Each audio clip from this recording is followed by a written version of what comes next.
Ndryshe në Top Albania Radio. Përshëndetje, mirë se vini edhe sot në Ndryshe në Top Albania Radio me Elona Duro, Salsano Rafi dhe mos e tregoj që është me ne. Mirë, nuk e tregoj. Sot është data 30 dhjetor. 30 dhjetor me 2 dhë. Me 2 dhë, 30 dhjetor është dita e parafundit. Si hiku një vit. Imagjino ftuar e unë ta kishte për shembull emrin Dimitra për shkak. Jo, nuk e ka ashtu, nuk e ka ashtu. Ose ka një emër tjetër femre me dhë? Dhora. Dhora, është tezja ime. Gjithsesi, miq të dashur, jemi në ditën e parafundit të vitit, një vit që si ka qenë për ty? Për mua ka qenë, mund të them, viti i suksesshëm. Viti i suksesshëm. Edhe artistikisht, edhe financiarisht. Gjithashtu, edhe me shëndet, mbi të gjitha me shëndet. Por nuk e di s'do na thot e ftuara jon që nuk ka më Silent Salsano në këtë fundvit. E ftuara jone e cila na ka nderuar me pjesëmarrjen e saj. Nuk ishte ta mbyllim më bukur këtë vit. Jo, vallai, me të drejtën. Me Monika Kryemadhi. Zonja dhe zotrin në studio, Monika Kryemadhi. Është shumë kënaqësi për ne që ti më duk vetja si miting. Për ti tash? Jo, entuziazëm. Entuziazëm. Ka ritëm emision jon, se ka ritëm, kujdes, ka ritëm. Mona, emisioni quhet Ndryshe, jemi ne të dy bashk. Çdo puntat. Sepse ne jemi ndryshe nga gjithë tjerët, prandaj. Nga emision kemi qenë shumë ndryshe. Javën e kaluar ishim me Jullin Imanin, ka qenë Noizi këtu Çilieta. Vetëm këngëtar pas ka pas. Jo, që nuk e shumë ndryshe. Ka qenë me gazetar. Ka qenë Ron Braçe për shkakun. Po. Anila Basha për shembull. Zamir Mane. Po. Tjetër? Ka qenë zëdhënësja e PD-s Floriana Garo. Po. Rregull jemi. Si jemi? Akoma nuk kem. Jo, me 48 javë duhet të kesh 48 figura. Apo jo? Jo, bëjmë dhe pushime. Bëjmë dhe pushime. Kemi pushime një ana shkurt, kemi qeshor, korri gusht. Mona, si të gjen ty ky fund vit? Cop, po megjithatë është nga ana shëndetësore është shumë mirë. Pastaj gjithë viti tjetër, po themi të sa i përket karrierës, problemeve personale etj. Ka pas sigurisht ato ulje dhe ngritjet e veta, më shumë kanë qenë ulje, por ajo që ndodh gjithmonë nganjëherë në fund të vitit Zoti sjell nga i dhurat, dhuratën e Krishtlindjeve që quhet gjithmonë dhe ti fillon një etapë të re. Gjë që e cila e ke fjalën për ftesën në Big Brother si opinioniste. Patjetër, ku ti shkonte në mendje që të gjithë thonin që Monika iku, nuk është më, s'është më asgjë kundi, vjen një ftesë, po themi, nga Big Brother, nga produksioni, nga televizioni Top Channel, duke ditur gjithë problematikat që ne kemi patur, dhe ti kupton që në jetën tënde të përditshme, njerëzit që ke pas gjithkohës rreth e qark, nuk janë gjë tjetër, janë vetëm njerëz që të cilët kërkojnë të përfitojnë nga ty dhe në një moment që ti sje, ata zhduken, treten si kripa në ujë.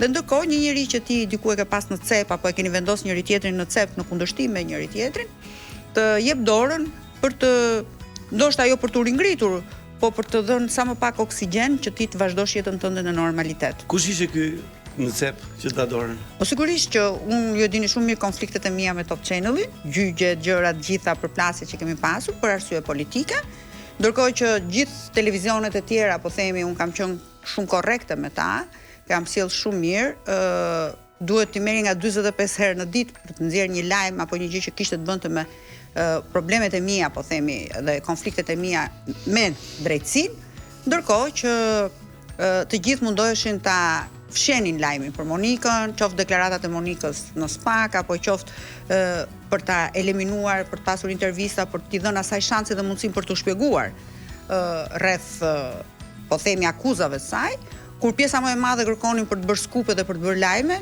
ndërkohë për të krijuar më shumë, po themi, precedent ndaj Monikës, se sa për ta ndihmuar atë.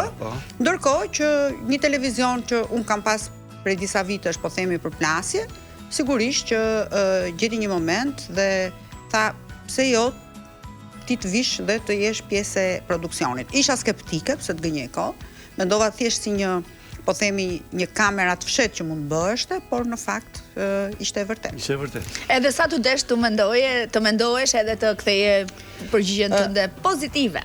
Sigurisht që duhesh te një periudhë kohe, sepse unë në radh parë duhet ta konsultoja me fëmijët, që të jemi të sinqertë. Që thanë okay, dhanë okay. Patjetër, sepse mos harrojmë që ne jemi në një sfidë familjare dhe fëmijët janë pjesë e kësaj sfide bashkë me mua dhe miq bashkëshortin tim, kështu që detyrimisht unë duhet ta diskutoja me ta në mënyrë të tillë që unë nuk kam më kohë për të rikuperuar. Pra në qoftë se një grua apo një vajzë 25 vjeçe, 30 vjeçe, 35 vjeçe apo 40 vjeçe. Jetën përpara ka karrierën, para ka prap, unë në moshën që jam nuk e kam më këtë mundësi, kështu që një konsult me fëmijët e mi, por edhe me miqt, sigurisht, aq të pakët sa që janë, ishin kryesor. Dhe pse të them, isha skeptike, duke pas parasysh problemet që kemi patur, dhe në atë moment ti ke nevojë për njerëz që e shikojnë situatën jo thjesht bardhëzi, po e shikojnë edhe me ngjyra, sepse në fund ditës jeta nuk është bardhëzi, jeta ka shumë kolore në ditën tënde dhe ti arrin të, nëse ti arrin të ta ndërtosh kolorin e ditës, do të fillosh të shikosh gjërat. Por në fakt, kur dëgjuam emrin e Monika Kryemadhi si opinioniste në Big Brother VIP 5, një pjesë e madhe e publikut e priti surprizë. Wow, çfarë surprize, një emër surprizë, as nuk mendoi fare. Kishin kaluar edhe portalet shumë emra, jo është ky, jo do jetë ky, jo do rikthehet ajo, po asnjërit nuk ishte shkuar mendja që mund të jetë Monika Kryemadhi. Në fakt, pse të priti publiku kaq surprizues? Pse u çudit publiku me emrin tënd? Po normal çudi është.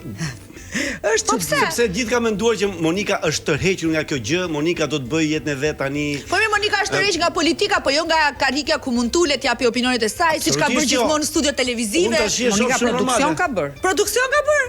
Faktikisht mitingjet e LSI-s dhe produksion kanë qenë. Nuk janë artistike politike, po. Do të thonë çonci ka, ndërkohë nëse në produksion ti i ke spektatorët, po themi apo aktorët votusit. Apo ne kemi votuesit në një farë mënyrë, të cilët duhet ta ndërtosh në një fashë të tillë. Në fakt Elona nuk u çuditën njerëzit, u çuditën ata që menduan që shkatruan Monikën. Pra, nuk u çuditën dashamirësit, nuk u çuditën fansat, nuk u çuditën votuesit e mi, nuk u çuditën as familjarët, as rreti shoqëror, por u çuditën ata të cilët kishin kontribuar në vite pak nga pak me atë pikën e ujit mbi gur për të shkatruar Monikën dhe gjithë karrierën e saj. Kështu që kur menduan që Monika nuk mund ishte gjëkulli, vjen një moment që ja pra që ka dhe jetë pas pakut, nuk ka vetëm. Po.